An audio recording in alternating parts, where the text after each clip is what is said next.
Hello YouTube, the Gun Nut here. It's another great day to be an American. Let freedom reign. So I recently picked up a Model 70 Winchester featherweight in 7mm-08. You guys probably already knew that if you watched the channel. So yet another caliber added to the reloading bench. I just picked up a few components and a set of dies here to get going with 7mm-08. I picked up for the first time a Hornady die set. They were what the store had on hand, and I thought, well, I haven't tried Hornady. It was like Johnny's Reloading Benches had good luck with them, so I thought I'd give them a try. And I also picked up a shell holder number 1 to go with it, which is what it says it needs. And I picked up some bullets. Here we got the on the right Nosler ballistic tips in both 120 and 140 grain. And I picked up these Spear Bowtail soft points, 130 grain. And I was really surprised. These Spear bullets, we'll see if they're any good, but they were super cheap compared to most of the other bullets in the store. Spear's prices, I noticed on their handgun bullets too, are very good. And these ran, I want to say they were $17 and something for 100, which is unreal if they shoot any good. And we'll see if see how they perform. And then I also picked up some, decided just to go with the Hornady brass. That's what the store had on hand. And I also have some Hornady ammo, so I'll have roughly about 90 cases after I shoot through those 2 boxes of ammo when I'm breaking in the gun. I am very excited to get to reloading 7mm-08 and see what this gun can do. And the focus of this gun will be for a deer rifle.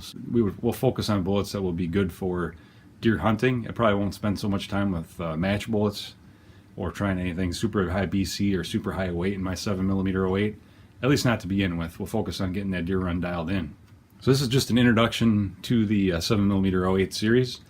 I have different powders on hand that we'll be trying with these bullets, and we'll see what kind of loads we can put together and see how well they perform. Alright, I'm getting ready to put some of these reloading components to use for the 7mm-08. So I've already prepped my brand new Hornady brass. So you can see I've already prepped my brand new Hornady brass for my 7mm-08. I used Winchester large rifle primers. So we have 50 cases prepped. I'm going to start out loading some of these 120 grain ballistic tip bullets.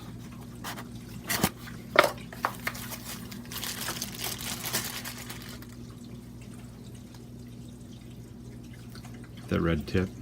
So these are the 120 grains. And then I'm also going to try loading some of these Spear 130 grain Bowtail soft points.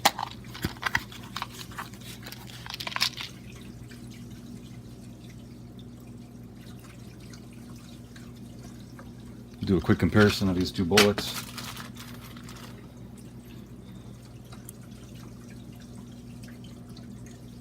The 120 grain with that tip's definitely a little bit longer. The Bowtail on the 130 grain is definitely a larger bowtail. The ogive maybe looks a little more gradual on the ballistic tip. So with both these bullets, I'm going to use Hodgdon Varget. So I looked up load data here, and for the Nosler ballistic tip from Nosler's 7th edition, see a range of 41 to 45 grains of Varget. In the Hodgdon 2019 annual manual, see a range of 42.5 to 45. There you can see the expected velocities on either end, and they both loaded to a cartridge overall length of 2.8.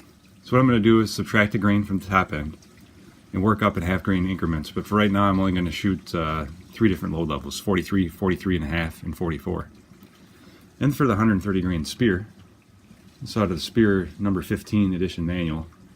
They show recommended range of 39 to 43 grains with a cartridge overall length of 2.73. In the Hodgdon manual, they did not have the Spear, but they had a 130 grain Sierra, and they show from 40 to 43.5. But for the Spear, so I'm going to use the same philosophy. I'm going to start at a grain below that, and then work up in half grain increments. So we're going to load at 41, 41.5, and 42 grains. And then we'll see how these rounds shoot. So another bullet I'm going to try in the 7mm-08 is the 140 grain Nosler ballistic tip. So here's that 140 grain Nosler ballistic tip bullet. It's a fair amount longer than the 120s. In fact, let's grab a 120 here for comparison. which it is 20 grains more, so you'd expect it to be bigger overall. And it definitely is.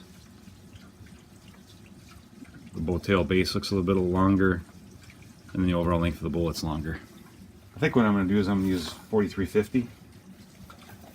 And for Hodgdon 4350, the only load data source I could find with H4350 was in the Hodgdon manual, and it was for the 140 grain Swift bullet, and for that it showed 45 to 48 grains of 4350.